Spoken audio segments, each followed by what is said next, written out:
Good morning, dolls, and welcome to Little Gretchen's Workshop.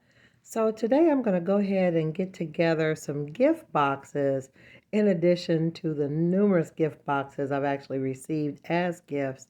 I had set aside a few little blocks to wrap and make them look as though they're additional gifts for Marguerite and Sadi at the reception. Now, in addition to the blocks, I also have some paper boxes that I made previously from some templates or cutouts that I received.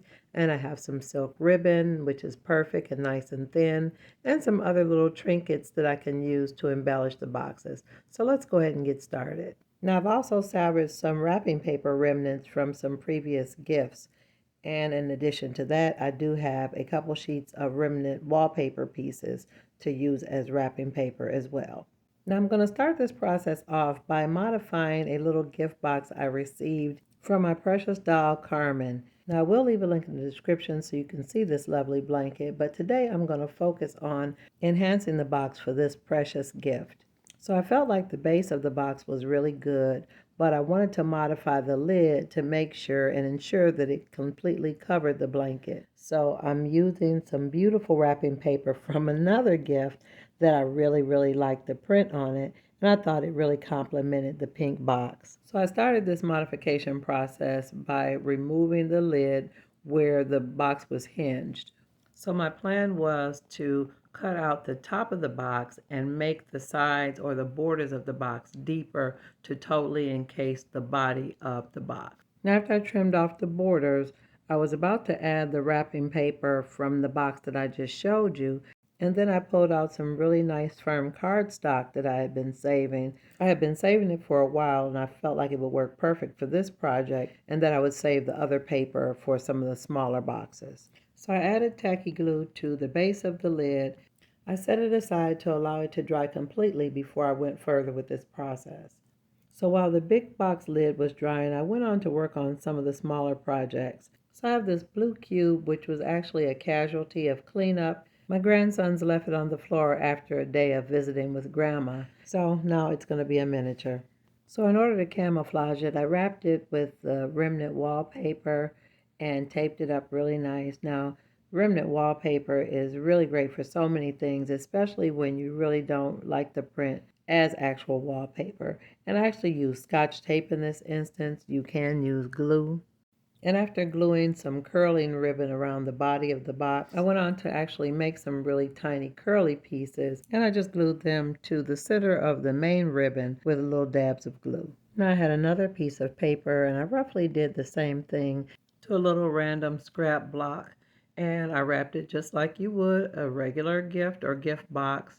And after I completed wrapping it, I went on to add the little silk ribbon. Now I did use glue. You could definitely use tape. But after I got the silk ribbon secured around the body of the box, I went on to tie a tiny bow. And after I got my basic bow tied, I wanted more loops.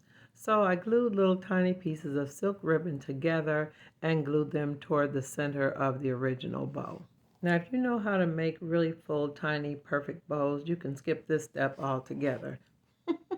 But then after I got tired of struggling with the bow, I went ahead and added a few flower sprigs, and I thought that looked pretty. Now that those two boxes are ready, let's go back to our original project.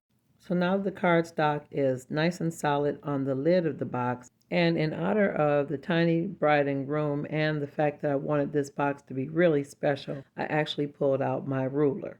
And I used it to guide me as I cut straight lines along the border of the box. After I cut out the excess, I bent the sides of the borders to make it conform around the base of the lid, and then I cut the slits in. And I cut the slits on all four sides because those are going to be the parts that I'll use to glue on the inside to secure everything together. Now you see me bending the corners down and making everything nice and sharp so that when I complete the lid, it'll look like a perfectly wrapped package.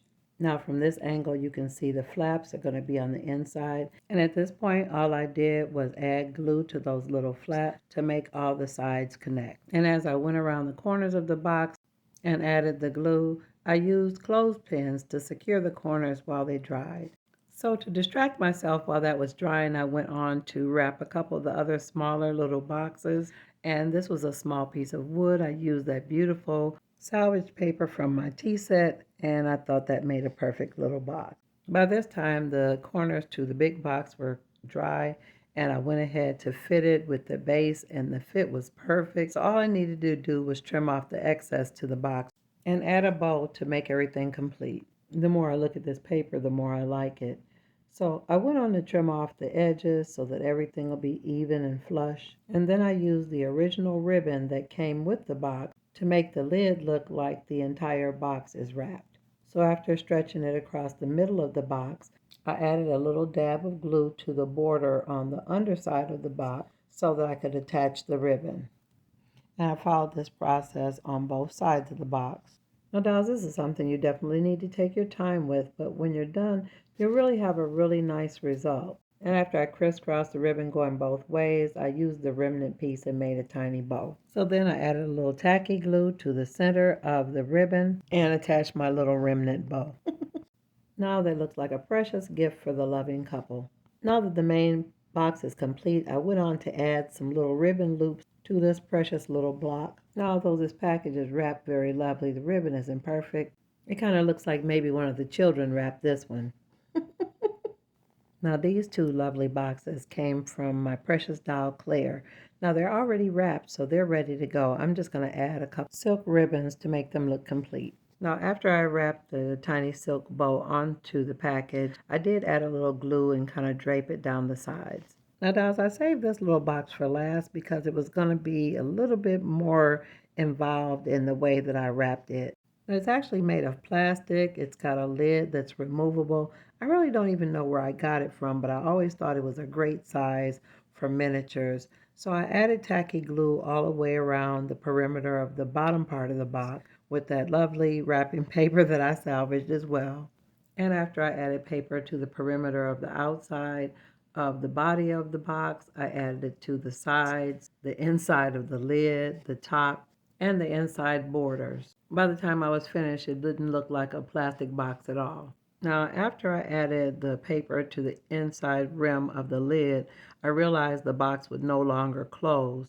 So I'm thinking it would look really cute if the box stayed open and actually looked like maybe the bride and groom were opening the package. So I decided to use one of my little end papers, the same ones that I used when I was styling the doll's hair. And I added a little tacky glue to the inside of the bottom of the box, and I spread it all around the bottom and the sides with a toothpick. And then I tucked in one of the sheets of the end papers to make it look like tissue paper.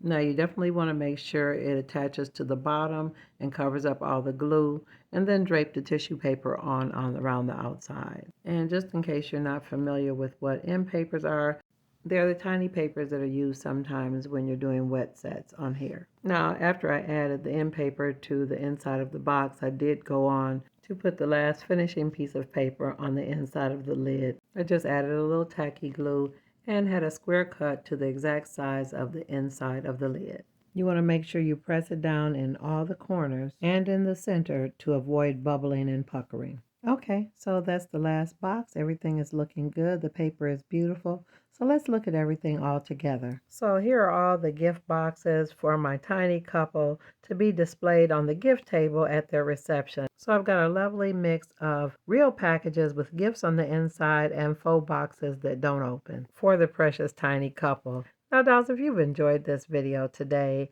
and want to see more content like this, if you haven't already, go ahead and subscribe.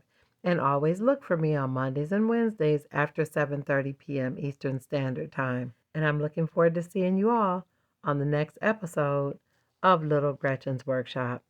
Bye-bye now, dolls.